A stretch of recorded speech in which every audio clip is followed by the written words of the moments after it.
There was a helicopter pilot flying out in Seattle, and he was flying with a passenger, and all of a sudden, you know how Seattle is, totally fogged in. Right. Couldn't see a thing.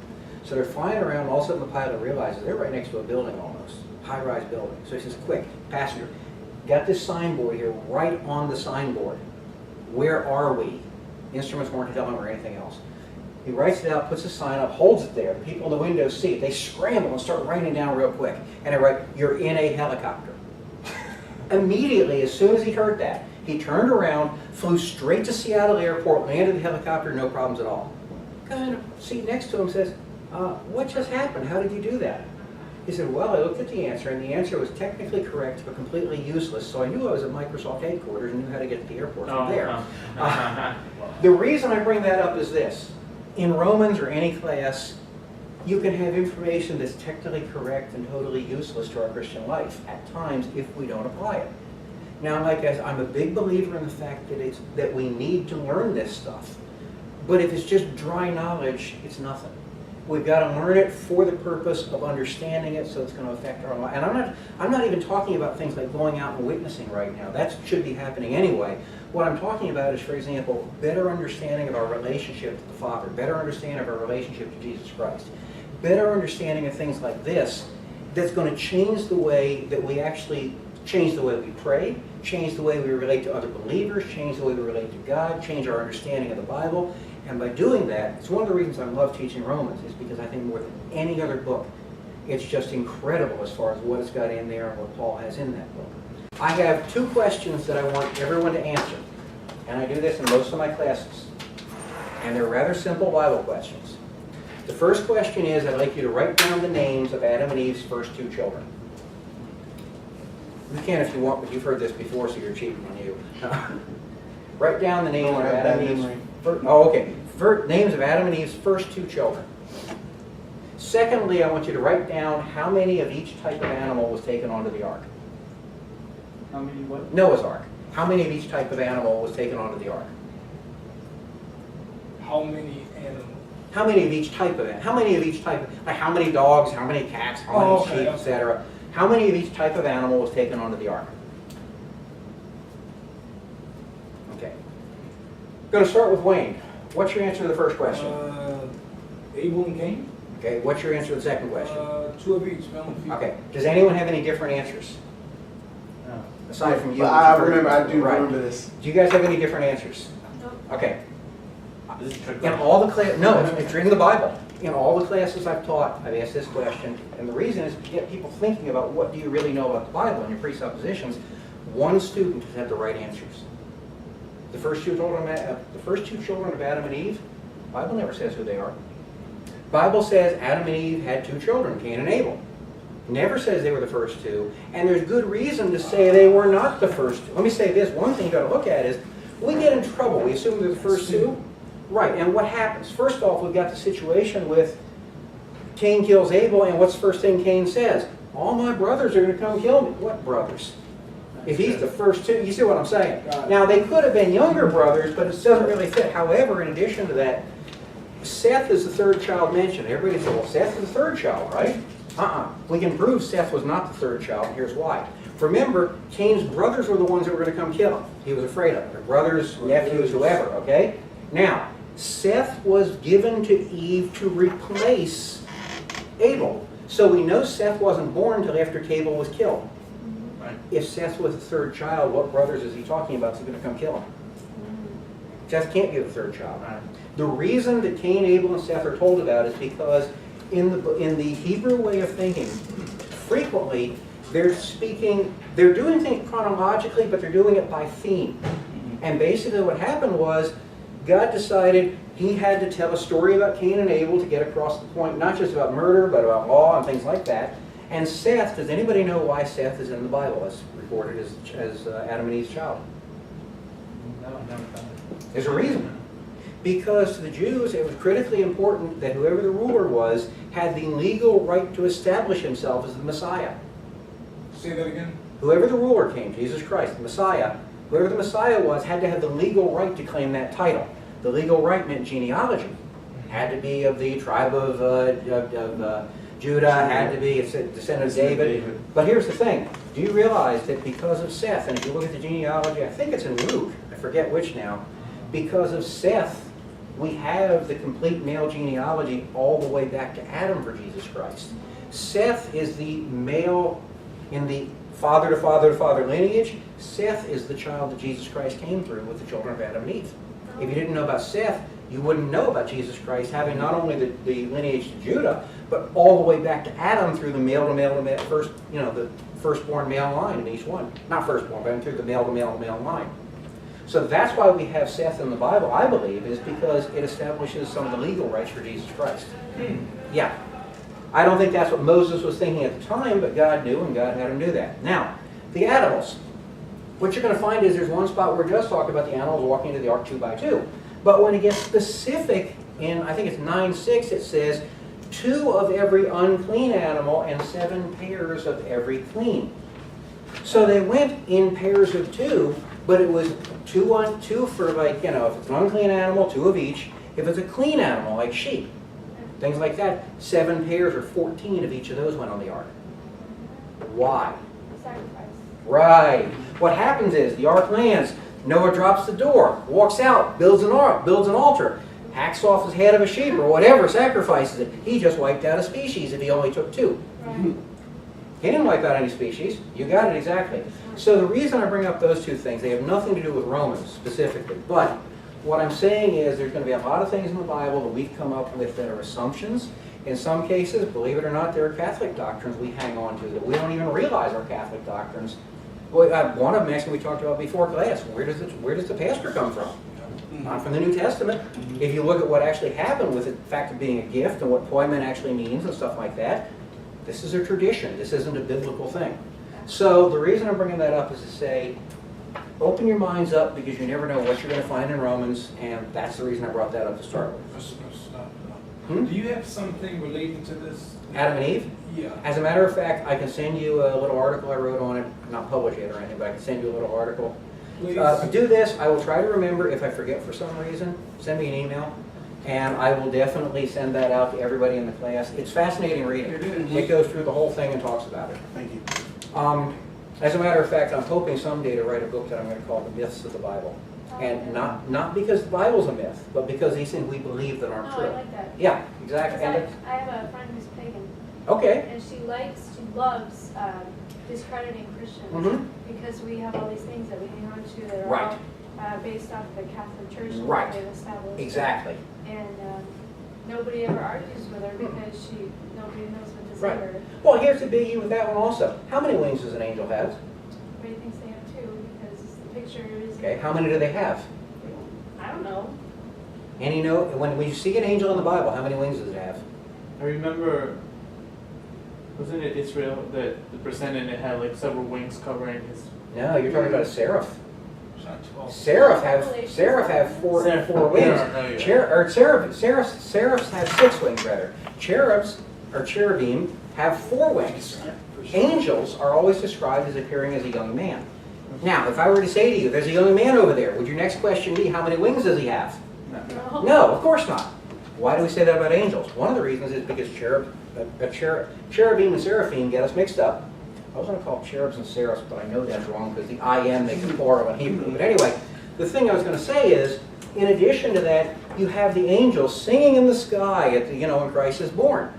Nothing ever said they had to have wings to fly. Angels are spirit beings. There's no reason for them to have wings. They're not bound by gravity. So anyway, even though they're physical, they obviously can overcome gravity. But you'll never find a case in the Bible of an angel having a wing. You will find a seraph or a cherub having a wing, but never an angel.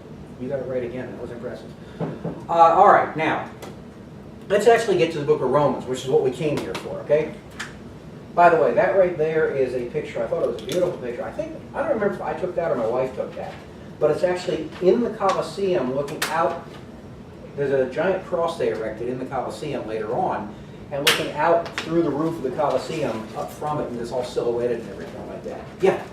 Doesn't that seem very ironic? Because, I mean, you can think of the number What happened there? of Christians that have been slaughtered there. Right. To have a cross there. I know. That's one of the reasons. The juxtaposition is like, you got to be kidding me. So that's why I love that picture. But yeah.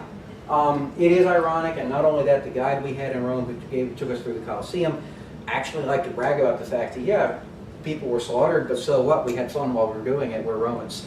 And he was serious. I know. So anyway, Wow. yeah. All right, Book of Romans.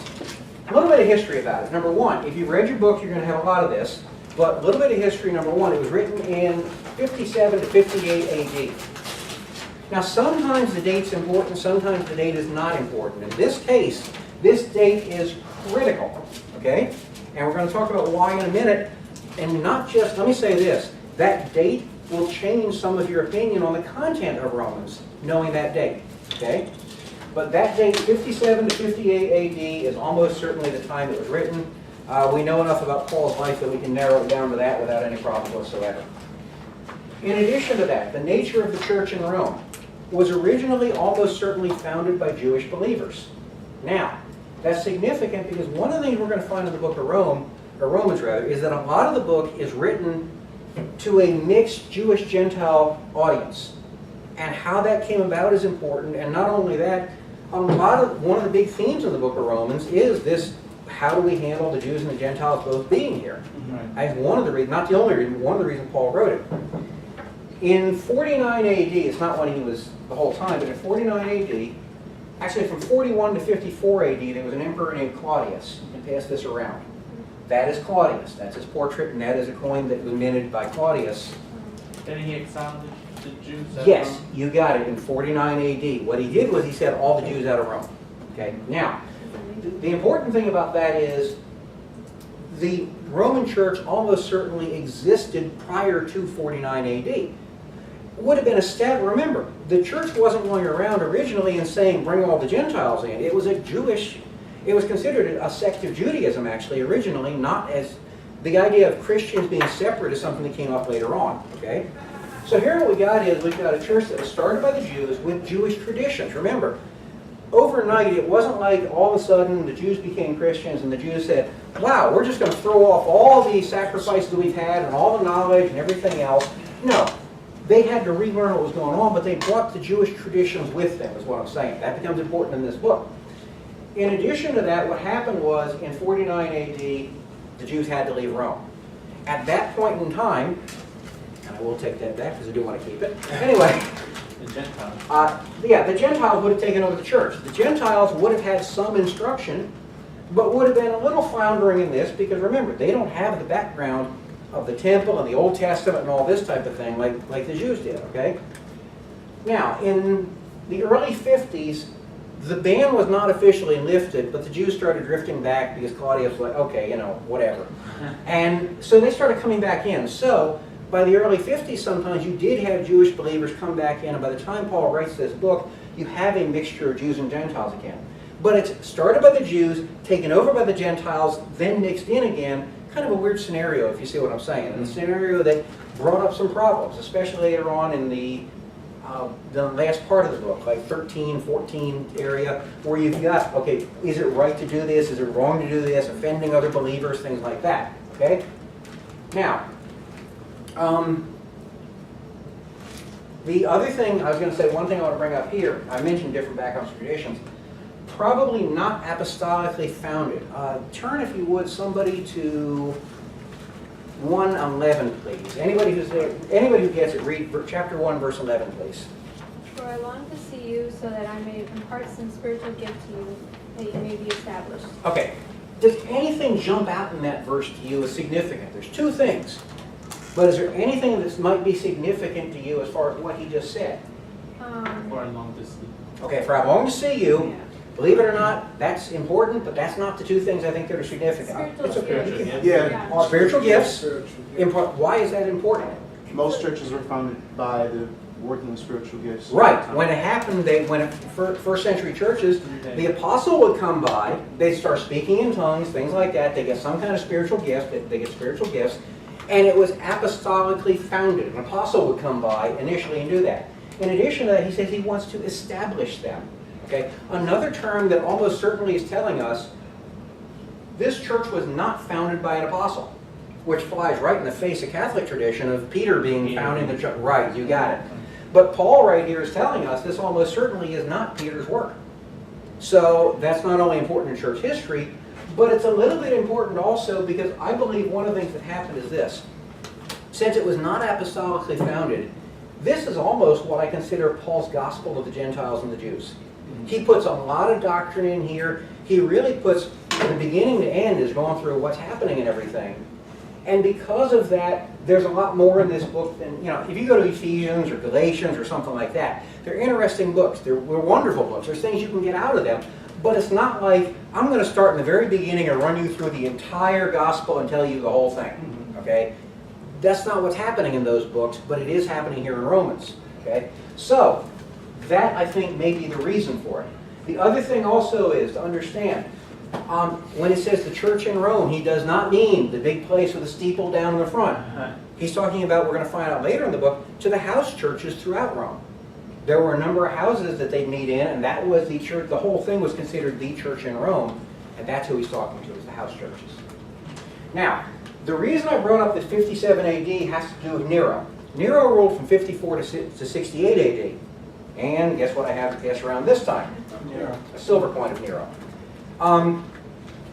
The point being is that when Nero ruled, Nero had two phases of his life.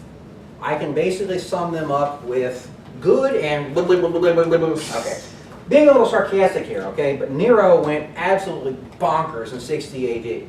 And when I say bonkers, I mean not only bonkers as far as, not only nuts as far as what has just being crazy things, but just vile as far as how he started treating people, murdering people, etc., okay? Prior to 60 AD, Nero had two advisors that were, Nero was very young when he was made emperor, had two advisors. These two advisors not only kept him in check, but also they seemed to stabilize him, and they were good advisors. During that period of time up to 60 AD, it was called the Golden Age of Rome. The reason it was called the Golden Age of Rome is for the first time you had the central government cleaning up the provinces. You had corruption being eliminated.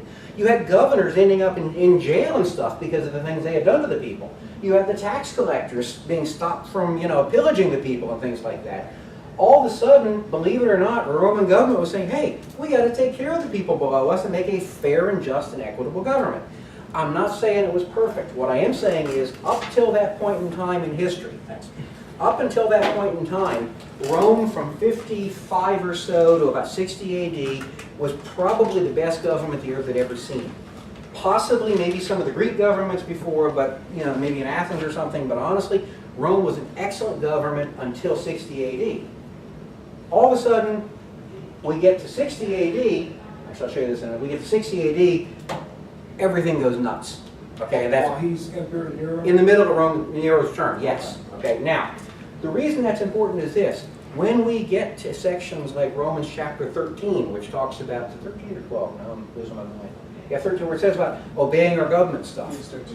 Yeah, believe me, I'm not trying to encourage a revolution here, don't get me wrong. But the reason I bring this up is I've sat in church after church with the pastor saying, or I've heard it on the radio, Paul lived in the worst time in all the history because Rome was so horrible and it was under Nero and he was crucifying people and doing this and that. And if he could say, obey that government, after all, shouldn't we obey our government no matter what our government does, okay? Well, in truth, if we're going to be historical about it, Paul didn't live under that at the time he wrote this book and said these things. Paul was in the best government history had ever seen when he said, obey the government. Now, I think we do need to obey the government. We're going to get into that, but the reason I bring this up is it's not as simple and one-sided as just, bang, Paul said it, he was under horrible government, etc. No. 60 AD is a critical date, and to know that this book was written between 57 and 58 AD all of a sudden puts a whole different perspective on that chapter in Romans and things like that. So that's why it's important that we know the history of this instead of just reading the book and saying, oh, we got it from the book. Now, I want you to take just a minute here, and I want you to kind of clear your minds for a second, okay? I want you to relax, and I want everybody here for a minute to pretend they're in Rome, okay? Has anybody here ever been to Rome besides me? Okay. I want you to pretend you're in Rome. And up above the Colosseum actually did not exist in 60 AD, by the way. Up above the Colosseum, you have the hill, and up on that hill is where the emperors lived. And these are some of the ruins of the emperors' houses. I forget which emperor this was. And down here is a giant area where they had, parties and everything at and all this stuff. And that's looking down on it. The Colosseum's here nowadays. It's gorgeous down there. It's very relaxing, very settling. And I want you to pretend you're up there looking at it. And this was probably, if I remember correctly, I think that was Nero's house or one of the houses he had up on that hill. And I want you to just kind of pretend that you're in this garden here. We're going to give you another shot of it. Go back. This is a shot of Nero's garden where they had, you can see, you know, the things there laid out like it is. Another shot here. Literally, that's what you would have seen in those days, okay? And you're sitting there and you're walking around and you've got your toga on in your middle of a Roman party. And it's, let's say, 64 AD, 65 AD, something like that. And it's in the evening. And actually, if you've ever been in Rome, one thing you're going to find is nice weather most of the year. I went in November, and late November, early December, and it was like, you know, 60, 55 degrees at night, maybe 70 during the day. Beautiful shirt sleeve weather, really enjoyable. And of course, since the emperor's at the party, you're not going to want to say anything to offend the emperor, right? And as you're sitting there, what you're going to notice is, see, they don't have them now, these are ruins. There would have been lights to light the party all around this area here. There would have been lights up here with giant torches and everything. And if you look close, the torches you'd find were screaming probably until they died, because the torches were Christians that were dipped in tar and set fire to light the garden parties for Nero. And the people would have to go to these parties because you don't say no to the emperor, and you'd be standing there in the garden with burning, rotting flesh around you as these peoples were burned alive. That's Nero after 60 AD. Wow. Right. Now the reason I'm bringing this home this way is sometimes we know the facts, but we don't feel the facts. I wish I could take everyone here and literally walk you through those gardens, because I can't explain to you what it feels like to see these beautiful gardens and look over the hill and realize this is where the Christians were burned to death for the pleasure of Nero. It was so bad that even the Romans who wanted to kill the Christians said, oh, this is insane. It's too much. That's what they said. Some of the Roman historians just recorded this was just too much. Of course, they said it in Latin, not English. But the point being is that I don't think we can picture the things that were going on later on. Now, 57 AD, nice time. 58 AD, nice time. 60 AD, everything changed. What causes? Don't know. Two theories. Number one is that the two advisors were basically sent away and they no longer were able to help and stabilize him. Number two, I think he was probably early teens when he took over, like 14-ish, 13-ish, something like that. He may have just grown to an age where he felt, now I'm in power, I'm going to do what I want. The other thing, my personal theory and what most people think is, had to be some kind of mental illness, some kind of a serious personality disorder that kicked in. I mean, this is just beyond the and eventually you got to remember, in 68 AD, Nero was murdered because he had gone so far. And not only that, he was, you know, I can't give you the exact reason. Suspicion is mental illness of some kind. And he killed Paul. Yeah, well, that's tradition. I believe it's probably true, but remember, that's a Catholic tradition. We can't prove it. However, in that case, I think they probably have it right. Yeah, he either stopped listening to advisors or he went insane. He became horribly cruel and corrupt. And again, we have to remember that when we're starting Romans 13. Yes? Was he killing or crucifying before? Before 60? Yes. So 60 was... 60 was a turning point. Somewhere around 60. Prior to 60, no, that's the point. He was not only not killing the people. Was he killing anyone? Yeah, occasionally. You know who he would kill? Murderers, thieves, governors who were, you know, really messing with the people and stuff like that. He was actually doing justice for the people prior to that. Particularly for Christians or just in general? For everybody. Everybody. He didn't seem to have any bias against Christians in particular until 60 AD. Now, let me throw out another suggestion. Demonic possession. I certainly can't rule that out. Certainly the way he acted, and not only that, you have to remember something else. When Rome burned to the ground, who did 64, I think it was. Who did he blame? He blamed it on the Christians. Christians, right. And the odds are, not positive, but what we found out in history, the odds are Nero set that fire, and there had people set it rather. The reason? Urban renewal. He wanted to get rid of an area of the city that was less desirable and rebuild it, and to make room for things he wanted to build. Now, not sure on that, but that seemed to be, the more historians are starting to agree on that nowadays, that was the probable reason for the fire. It's certainly, there's no evidence whatsoever that the Christians set fire.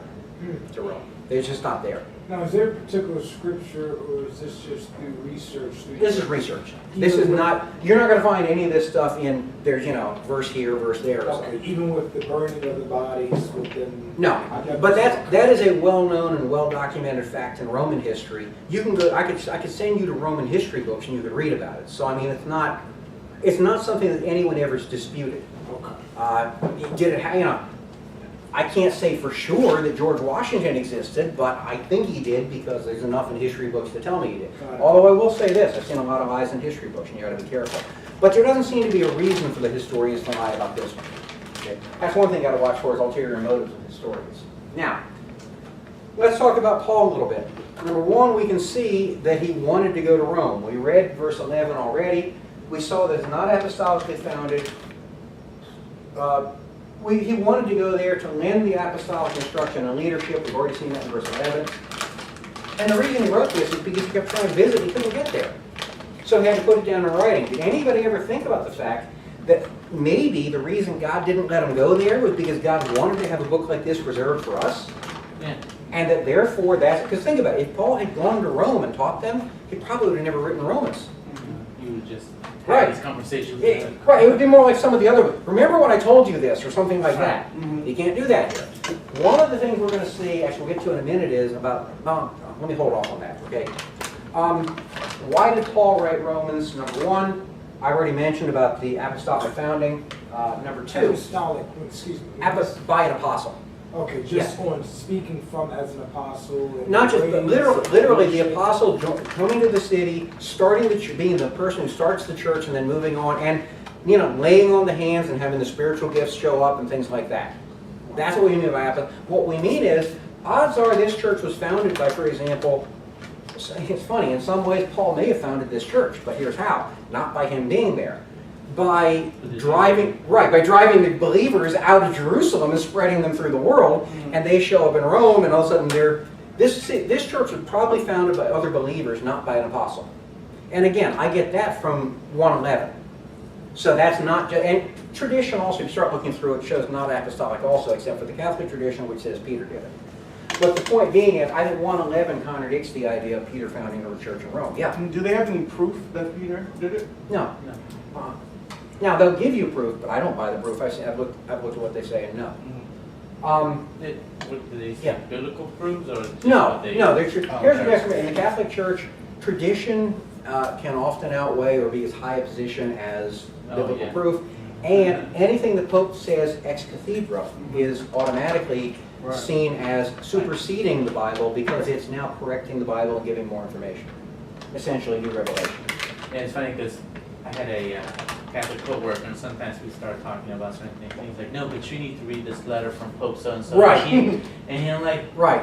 "That's just the Pope saying it. It's just he's offended that I said it. Right. Exactly. It's just the Pope saying it." Yeah. And he's like, "No, you don't understand. If he says it, it's because it's the truth. It's revealed by the Holy Spirit." See, I had to ask one of my Catholic friends this week, and the Pope's always right. What does she think about a week or two ago? I don't know if you guys saw this or not. Pope wrote back to an atheist who had, I think it was an atheist who talked to him and told the person, you really don't need to believe in God or Jesus Christ if you're a good person and you do good things.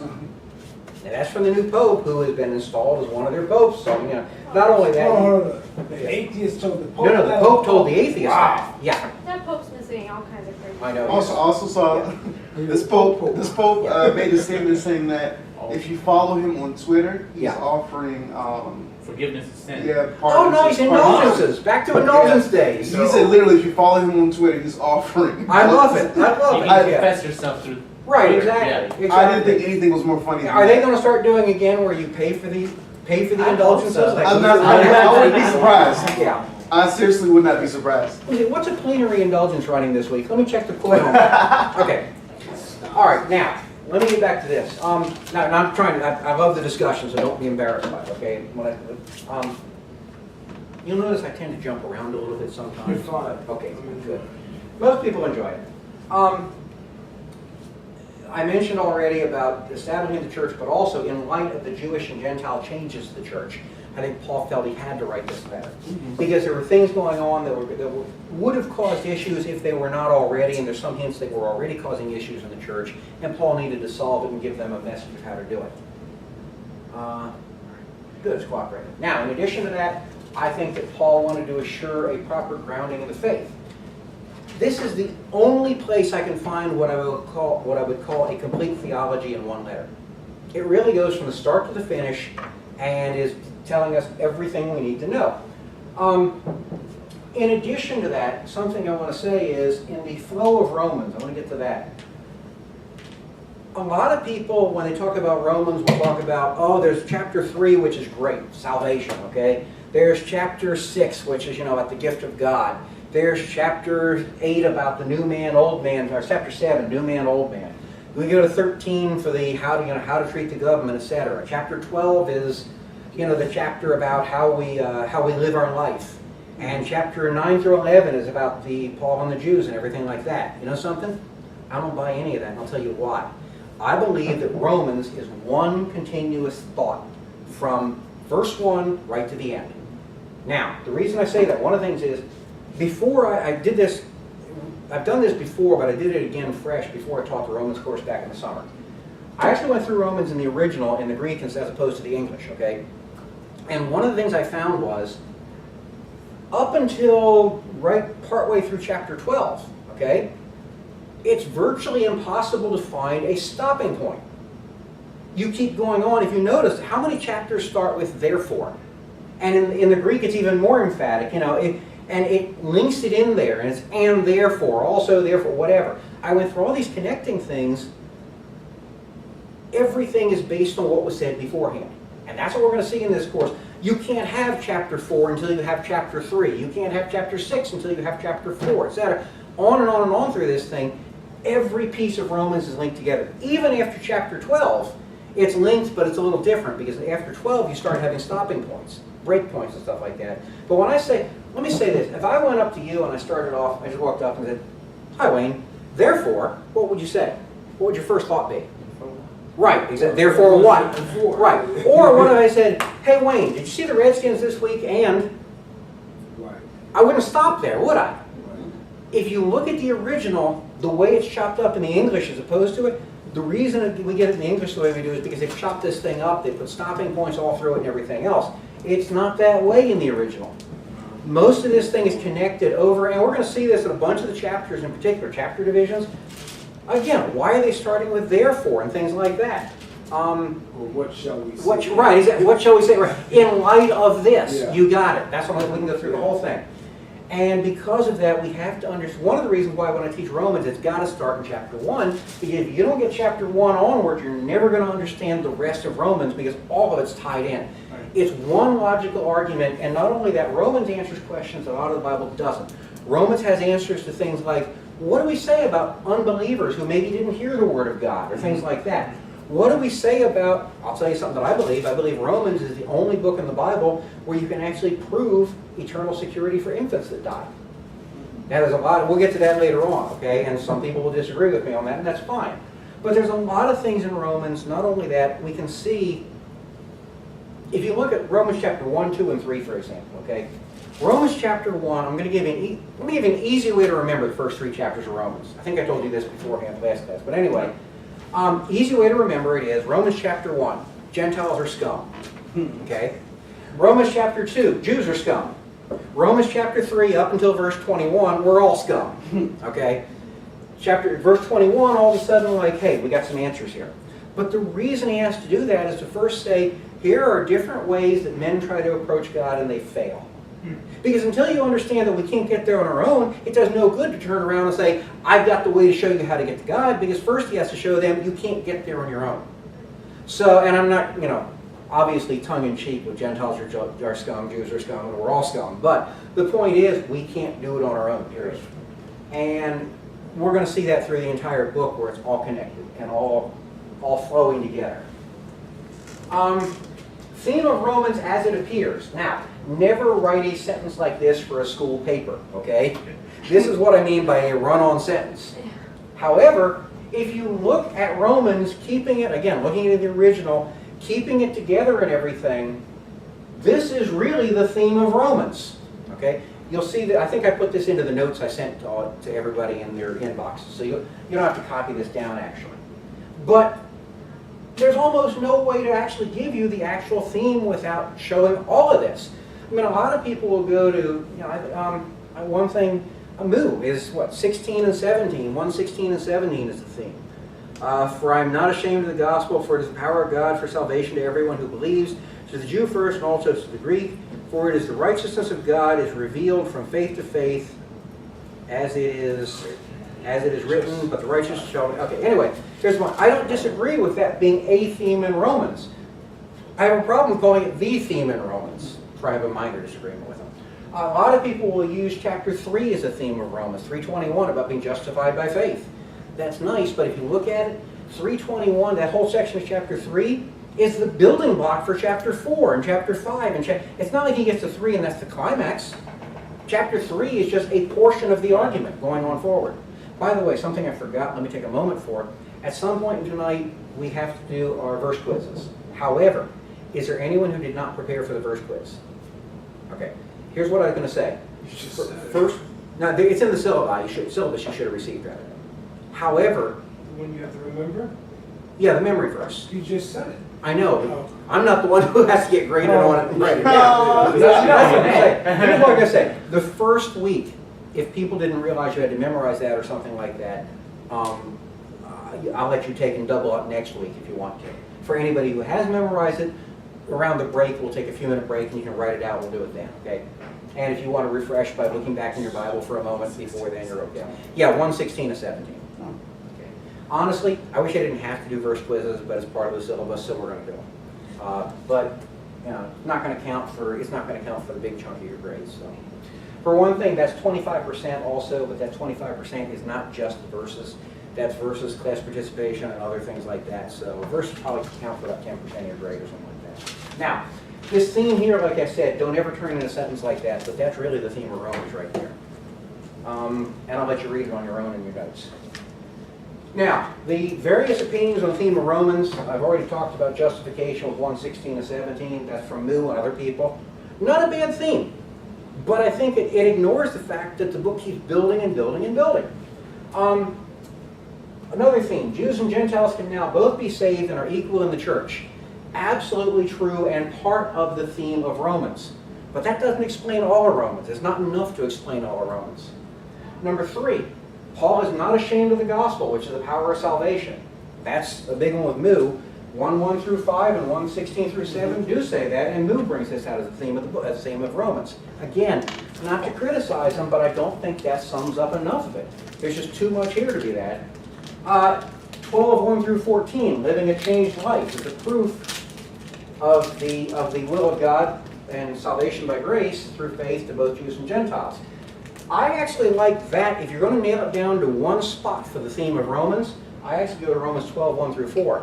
But not because it's personal to us, but because syntactically, if we look at all these connecting verses, that seems to be the climax of where Paul's going, and then he kind of breaks up some other stuff after that to show us how this works with it.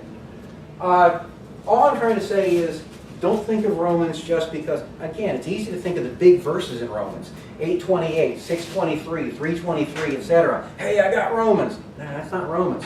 That's not what it is. Now, the other thing that we're still kind of in the history here. We're going to get to the actual text soon. Believe me, I want to. What time do we have?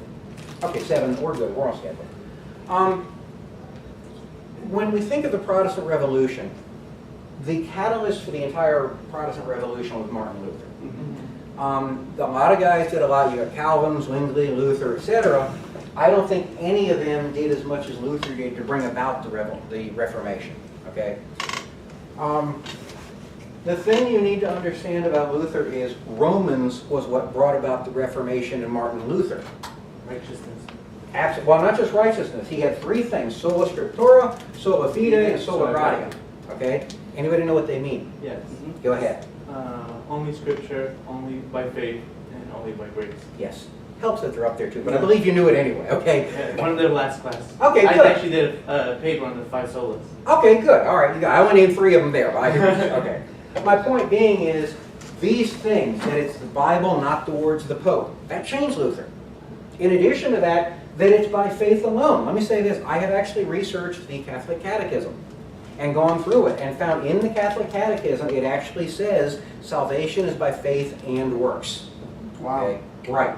So even though there are saved Catholics who are saved by faith, if you look at the Catholic Catechism, the official book of the Catholics, no, it's faith plus works. And it doesn't mean if you have faith you'll have works. It's if you read what it actually says, you need both to be saved. Okay? Yeah. Where did the other two solas come from? I don't remember, to be honest with you. Do you remember? In scripture, Fide Gratia, Christus. Oh, Christ alone. Yeah, I know they are. Where do they come from? If those came from. In Rome, I don't remember the exact verses. I mean, they're easy to find, but Okay. No, I'm sorry. Yeah. If Luther Yeah. developed these three, yeah. who developed the other two? Oh, Luther did all five. Oh, okay. I just did these three because these Gotcha. three to me were the change points, if you see what I'm saying. Gotcha. Sorry. Okay, No, okay. Sorry. my explanation was not good. I see what you're saying now.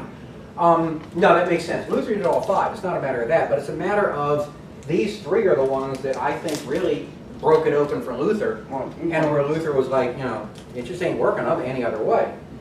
Because if you talk to the Catholics, yeah, they mix the saints in and stuff, but the Catholics could still probably agree with, Christ alone and things like that. The problem is when you got grace alone, that's not what your catechism says. When you've got faith alone, that's not what it says. And when you've got the Bible alone, certainly not, because the words of the Pope would, because they were later, would actually supersede the Bible. It was considered to be, and actually still does today, if you look at it, because what happens is it's new revelation to give us new light. Let me share one thing real quick, a little off topic, but it might help you understand something. It's important here. I had a teacher one time at WBC, actually, a great teacher, and he was talking about the fact that he took his doctorate at Catholic U, and some of the questions were, a lot of teachers here actually, the seminary actually have, and the question was, how could our teachers from here go to Catholic U to take their doctorate? Well, the reason is the languages. They have phenomenal language courses down there. But then his question to some of the professors were, the professors are going through the stuff, and it's wonderful.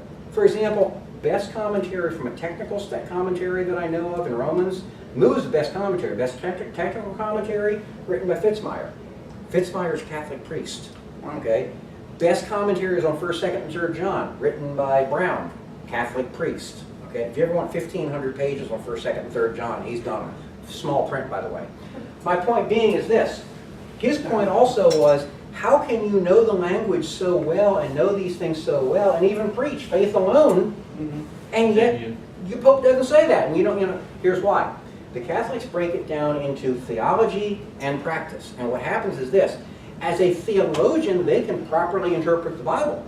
However, it's modified later on because then as Pope says things and as other people say things, church fathers say things and stuff like that, it's actually modifying what the Bible says to give either a fuller explanation or to say now things have changed a little bit more.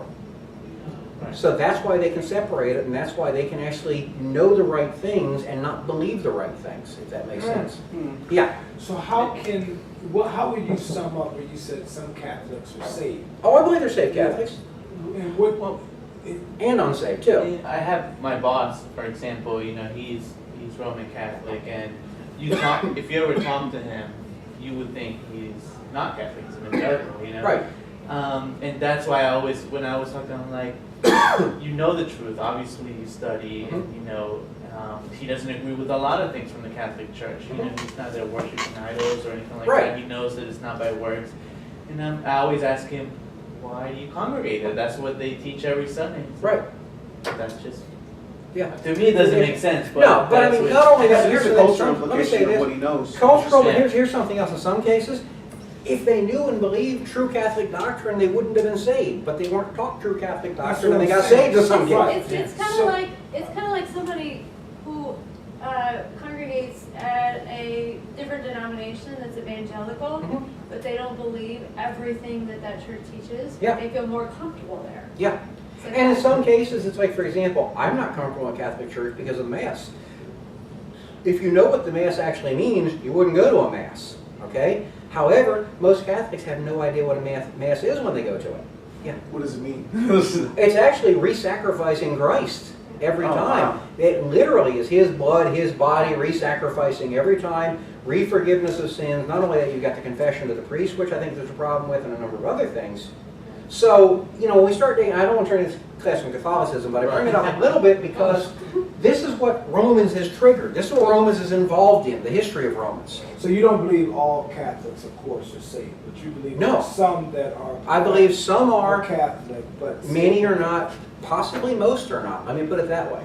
Right. But I believe some are. I know of one person in particular that I would say I have no doubt of her salvation, and yet she's a practicing Catholic. Would she be still classified as a Catholic? Yes, she classifies herself as a Catholic.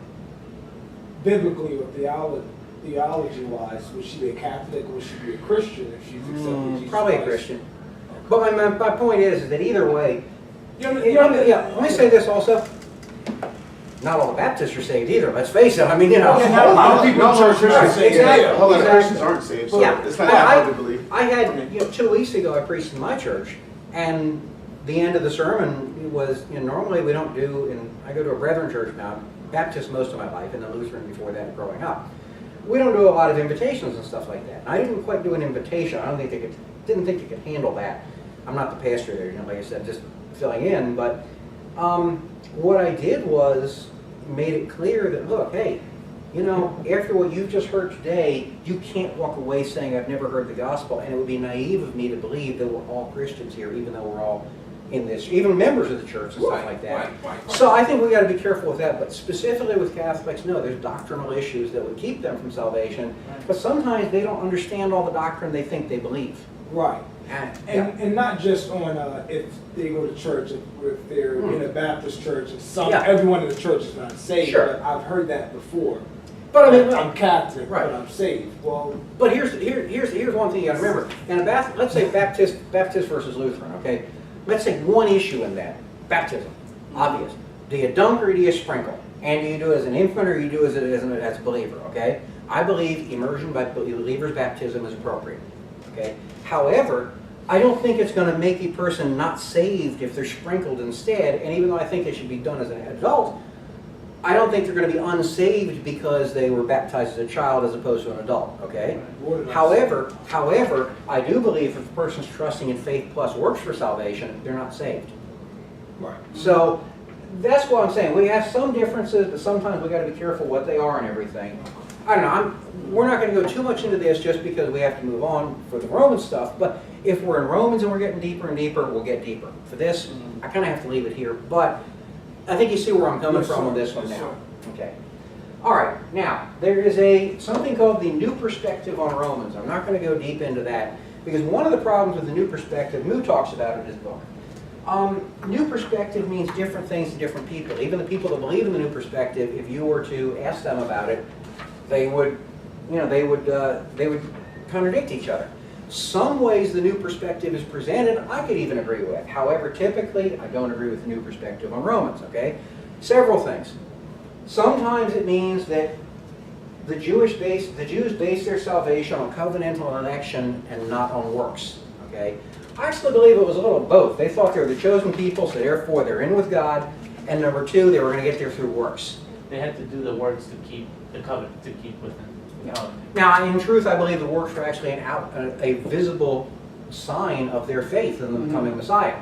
But the point is, if it's defined that way, I'm like, okay, I'm not exactly comfortable with it, but I'm not going to get bent out of shape with it. However, some people define the new perspective as things like Gentiles can now be saved through the law. I got a real problem with that one. But believe it or not, there are commentaries that masquerade as evangelical commentaries that believe that what's happened is it was a way that Gentiles could now be saved through the law. You mean today? Yeah. Well, certainly in Roman times. Don't know about today. They don't answer that sometimes. I'm sorry. Yes. I know. I got problems These with that. commentaries are written today. Like these are. Oh yeah, modern commentaries. Yes, Wow. I'm talking about commentaries in the last 20 years. This New Perspective really didn't come into view until about the mid-70s, late 70s. So, yeah, we're talking about new stuff. And let me say this, you could do an entire class on the New Perspective on Romans. We're not going to do that. In addition to that, some actually believe, and we're going to see this later on, and Moo talks about it later on, that there are now two ways to salvation, a Jewish way and a Gentile way. Salvation through the law or salvation through grace. I got major problems with that one. Okay? So if that's the definition of problem. Now, what I'm saying is this, we're not going to go any deeper on the new perspective, but it has some interesting ideas, but can be very, very bad if misapplied. All I'm trying to do is say, be familiar with that term, and don't just automatically say, oh boy, new perspective, because sometimes it can be, oh boy, new perspective. Anyway. I just don't understand how they could interpret that as valid when there's, I'm the way, the truth, and the life, and no man comes to the Father but through me. Well, let me say something to you, and I I'm not understand going to, that. I'm going to pick on you here, but I'm not going to pick. I'm going to try to pick on you. Okay. Okay. What you just did was you took one verse and essentially pulled it out of context, and not properly in this case, but pulled that one verse out and there said, there's my proof text of why this can't be true. Now, the reason I bring this up, I'm not trying to be harsh on you, please, don't take it that way, but how often as Christians do we have a... See, I knew it. All right, we're down to 3 in this class now. Anyway, how often do we have as Christians a proof text for, this is my proof text, I know it's true. I think it's good to memorize verses of Scripture. I have to say that. We're going to have a quiz on it in a little while, okay? But here's my point, okay? The reason I bring this up, yeah, okay? I know. The reason I bring this up is this. Frequently, we haven't looked at the context in detail to see if that's addressing the question. In this case, I happen to agree with you. That verse is applicable. But simply by pulling out one verse, you know, sometimes there's a lot, as far as why they believe it, I disagree with most of their assumptions. But I don't want to sit there and say, no, they haven't thought about it and they're a bunch of jerks or something like that either, because they have thought about it, I just think they're totally wrong in what they're thinking. And one of the reasons, let me say this, one of the things you're going to find in this, a lot of the verses you've memorized in Romans. Romans 10, 9, and 10, okay? About, you know, how can they hear without a preacher? How can they, no, he who hears, you know, okay. That verse is so butchered in its context, it's ridiculous. And it's all true. And actually, when we use it, we're actually giving truth to it. But it has nothing to do with the context of what it's talking about. Let me ask you a question. Have you ever heard Revelation 3:20? Somebody look it up and read it, please. Well, tell me the verse that I just said. I'm assuming I used it in the right context. I think you because Jesus said it straight up. Right. However, let me say this. I disagree with this. I have had other people say to me that meant that he was the original path to allow others. Now, I think universalism. I disagree with it completely. But you can take that verse and try it. If you just take the verse out of context, you can twist that. You weren't. Right. But you can twist that verse, and they could take what you just said, turn it around on you, and you go, uh-oh.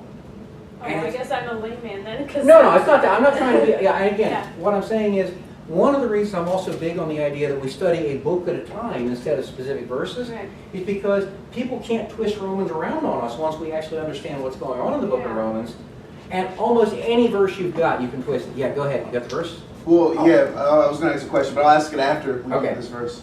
21, I'm sorry, 3:20. 20. 3:20. 20. Behold, I stand at the door and knock. If anyone hears my voice and opens the door, I will come to him and eat with him, and he with me. You ever use that to tell somebody about being saved? Yeah. Hmm? Okay. If you ever do child evangelism fellowship, I did that as a teenager before I went summer missionary to the West Indies, okay? CEF training, and the last one is, I stand at the door and knock, Revelation 3:20, just open that door up and Christ is there and you'll be saved. Anybody know the context of that verse? Can you tell me what that verse is talking about? I know something later, see you. Talking to the church of Laodicea, talking to believers, saying, I want you hot or cold, and if you will somehow just show me something, I'm standing here at the door for the believers, ready to come in and strengthen believers. Has nothing to do with unbelievers or salvation. Say that for me one more time, Professor. Yeah, exactly. The whole thing's talking to church. 3:20 has nothing to do with the unbeliever. 3:20 is talking to believers in the church of Laodicea, saying, hey, open yourself up, let me come in, I'm here at the door ready. I can turn you, I set you on fire. We can really go with this thing. Because if you look, right, if you look before that, it's saying, I wish you were hot or cold. Because you're lukewarm, I will vomit you out of my mouth. That's probably a better way of putting it. Literally, that's what it's talking about. Spew you out. Yeah. It's saying, I'm going to vomit you out of my mouth because you're lukewarm. That's talking to the people in the church. That's not saying, hey, come get saved. Now, the reason I bring that up is because it's you, and CEF, I even said to the director, regional director, I said, how come we use that verse? That verse got nothing to do with it. You know what his answer was? but it's so good. And he's right, out of context, it's exactly what I want to say. Not only that, best verse in the entire Bible on the Trinity, 1 John 5, 9, I believe, 8 or 9. There's only one little problem. It's not in the original manuscripts. Other than that, it is the perfect verse in English to prove the Trinity. I believe in the Trinity, by the way, but not because of that verse. All I'm trying to say is be careful about proof texts. You're going to find 323 in Romans doesn't mean necessarily what you think it does. 623 may have different shades of meaning. It's basically correct, but you're going to find all these verses that we just take as our proof texts. Sometimes you got to look a little deeper than just the proof text. And I don't mean to knock you.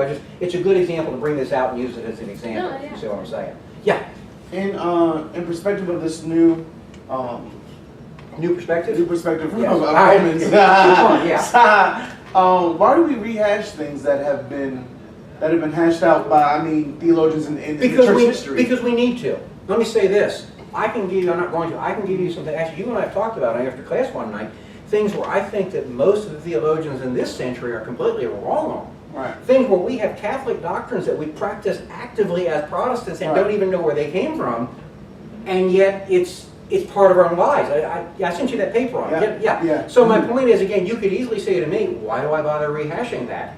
Because you know something? We need to dig into the Bible. I'm not faulting them for digging into the Bible. Right. I'm faulting them for their conclusions. Right. So, but don't ever fault them for saying you shouldn't be digging into this type thing. It's the conclusions. Sorry, I meant early church, maybe the first century church history, because we see a lot of the same situations that they already had. The Athanasians and people like that already had debates about. Other than the Bible itself, we have virtually no literature from the first century church. The only exception might be the Didache. The Didache was probably written somewhere between 90 to 120 AD, and literally means the teachings, and it means the Didache, teachings of the apostles. Okay. Other than that, we don't have first century literature. Most of what we have is, really, we don't even have a lot. We have more in the second, third, fourth century. That's where we really start to get it. The problem is, a lot of that is really getting away from the Bible. You know, we talk about the church fathers, okay? Guys, be careful when you read the church fathers. There is some wacko stuff in there, period. There's some garbage in that stuff, really, a lot of it. And I don't mean to knock everybody. The church fathers we talk about, the guys in the 300s and the 400s, the Augustine, sorry, I'm not knocking Augustine now either. He's probably one of the better ones, but even he's got flaws and stuff. Yeah, my point is when you start, looking at all these things, stuff like this, you're going to find, one of the things I got years ago, because I love it and I've used it many times in reference, I got a 37 volume set that CBD had a sale on for $199 pre-publication.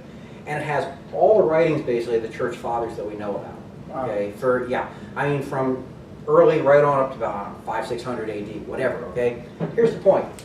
Most of that stuff I would consider unbiblical. Wow. Yeah, you know what most of it is? Proto-Catholics. I call it pre-Catholic stuff. Catholicism probably started about 550 or so, in my opinion, but there's some disagreements there. But there was pre-Catholic stuff going on from about 200 to 500. And it was messing stuff up quick and big time. So the point is, we just say, well, that's already been hashed out. Yeah, but maybe it's wrong. My point is, I want to get down and find out everything we can. Plus something else. Even in Greek, we know a lot more about the Greek language than we did 30 years ago even. I've actually gone back and taken some refresher stuff on Greek because my original Greek courses were 35 years ago. Okay? And even how we teach Greek is totally different now, and things like that. So the point being is, things do change. Now, the good thing is this. Nothing has ever changed such as, different Savior or something like that. But it does refine, okay, stop going off, thank you. It does refine what we know and things like that. Don't ever fault them for digging into it. Fault them for their conclusions.